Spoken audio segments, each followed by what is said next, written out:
স্বামীর কথায় হ্যাঁ সাথে হ্যাঁ মিলালেন। দাহিয়া কালবি সাহাবী চলে গেলেন ব্যবসার উদ্দেশ্যে। আরে বাবাজি, এমত অবস্থায় একদিন যায়, 2 দিন যায়, 3 দিন যায়, এইভাবে যেতে যেতে 4-5টা বছর চলে গেল। তার স্ত্রীর গর্ভে থেকে একটি ফুটফুটে কন্যা সন্তান জন্ম নিল। তার স্ত্রী কন্যা সন্তানের নাম দিয়ে দিলেন জামিলা। জামিলা শব্দের অর্থ হলো সুন্দরী। সুন্দরী একটা কন্যা হলো তার গর্ভে। আরে বাবাজি, যখন কন্যার বয়স 6 থেকে 5 বছর, এমত অবস্থায় দাহিয়া কালবি সাহাবী তার বাণিজ্য শেষ করে আসলেন। আসার পরে বাসায় আসলেন। আসার পরে একটা রুমে বসে বিশ্রাম নিলেন। আর একটা 2টা রুম যেহেতু ছিল, আর একটা রুমে দাহিয়া কালবি সাহাবীকে কোনোভাবে যাইতে দিতে চায় না তার স্ত্রী। আরে বন্ধুরে, এমত অবস্থায় দাহিয়া কালবি সাহাবী যখন কৌশলে ঢুকলেন, ঢুকে দেখে আমার ঘরে কেমন যেন একটা চাঁদের টুকরা দেখা যায়।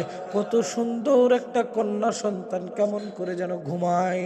আরে বন্ধুরে, এমত অবস্থায় দাহিয়া কালবি সাহাবীর অন্তরে মায়া লেগে গেল। আহারে, কত সুন্দর একটা কন্যা সন্তান, কত সুন্দরভাবে ঘুমায়, কত সুন্দর নুরানি চেহারা, চেহারার মধ্যে কেমন যেন একটা মায়া লেগে গেছে। হঠাৎ করে কন্যাটা ঘুম থেকে উঠা ডাক দিয়ে বারবার বারবার বার করে বলে, ও তুমি কি আমার বাবা নেই? তুমি কি আমার সেই বাবা যারে আমি আজ 6টা বছর যাবৎ কখনো দেখি নাই?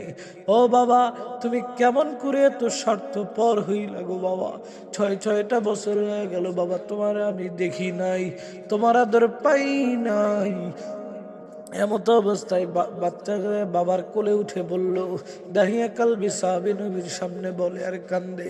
নবীকে রাখতে পারে, হুজুর, এমন তো অবস্থায় আমি আমার কন্যাকে কোলে নিলাম, কত সুন্দর আমার বাবা বাবা বইলা ডাকে, দেখলাম গো নবীজি আমার বাবা বাবা ডাকে, কত সুন্দর।